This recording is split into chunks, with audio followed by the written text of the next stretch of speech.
हरियाणा निकाय चुनाव के नतीजों पर मनोहर लाल ने बीजेपी की जीत पर पार्टी और जनता को बधाई दी।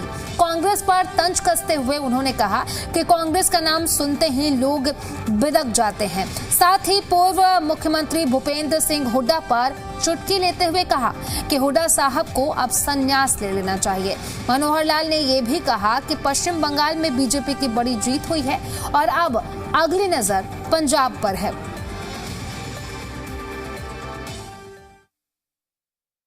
कभी दिल्ली से बाहर जाना होगा, हम अपने काफिले से गाड़ियों से ना जा करके बल्कि जो पब्लिक ट्रांसपोर्ट सिस्टम है उसी को यूज करके जाएंगे। उसमें ट्रेन भी है, शताब्दी भी है, मेट्रो भी है, बसेस भी हैं, आरटीएस भी है और इस प्रकार के सारे साधनों को यूज करेंगे।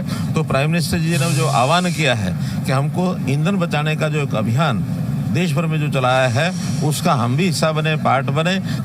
जितनी आवश्यक चीज़ है, क्योंकि वो हम तो बिल्कुल चाहते हैं कि पैदल भी चल पड़े, कोई दिक्कत नहीं, लेकिन थोड़ा सा सिक्योरिटी के नाते से जो बंधन बने हुए हैं वो सारे हम कम से कम काफिला, प्रधानमंत्री जी ने भी अपने काफिले को छोड़ करके दिल्ली में केवल 2 गाड़ियों में कैबिनेट मीटिंग में वो आए। ऐसे ही होम मिनिस्टर साहब ने भी अपनी गाड़ियाँ, हालांकि होम मिनिस्टर देश के एक बहुत बड़ी हस्ती होते हैं, उन्होंने भी अपने काफिले को कम कर दिया। हमारे चीफ मिनिस्टर हरियाणा ने, उन्होंने भी काफिला, सभी जो देश के बड़े नेता हैं उन्होंने इसको बहुत गंभीरता से लिया है। और वो केवल ऐसा नहीं है कि 1 दिन के 2 दिन के लिए, जब तक ये संकट है तब तक तो इन चीज़ों का पालन करना सबकी। ईवी का जो गाड़ियों का जो हमारी ऑटोमोबाइल इंडस्ट्री है उसकी गति अभी मैन्युफैक्चरिंग की उतनी ज़्यादा नहीं है। वो धीरे धीरे अपनी गति को बढ़ा रहे हैं और साथ में जो इंफ्रास्ट्रक्चर है चार्जिंग स्टेशन का वो भी देश में बढ़ रहा है। तो जैसे जैसे वो बढ़ेगा स्वाभाविक रूप से तो इस ईंधन की गाड़ियां कम हो जाएंगी। उसमें अलग से बहुत जल्दी उस पर शिफ्ट नहीं कर सकते, क्योंकि गाड़ियों की आवश्यकता और जो इंडस्ट्री है वो उसके ऊपर शिफ्ट करेगी। तो कुछ समय के बाद ये चीज़ें ऑटोमेटिकली अपने आप होने वाली हैं। हमने ये आश्वासन दिया है कि ईवी की चार्जिंग के लिए पावर की कमी नहीं आने देंगे, वो हमारे पास पर्याप्त सफिशिएंट है। जनता को भी बधाई देता हूँ, पार्टी को बधाई देता हूँ, हमारे सब नेताओं को भी बधाई देता हूँ। पिछले लगातार 10-12 साल से हर चुनाव में, लोकल इलेक्शंस में हम आगे से आगे बढ़ रहे हैं।